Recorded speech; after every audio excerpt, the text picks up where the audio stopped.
Letters on the postbox are? R, A, R is correct. V. V, correct. Any idea what VR stands for? Well, Victoria. Correct, Victoria Regina. So this was placed during her reign.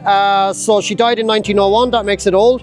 The second thing you need to understand is that after independence, everything with a crown and a royal cipher in this country was destroyed. But right throughout the country today, the post boxes are still there to remind us that we were unfortunately once part of the United Kingdom. This one, you can see VR for Victoria. Others will have either ER on them for Edward VII or GR for George V, who was king up until independence. Any questions?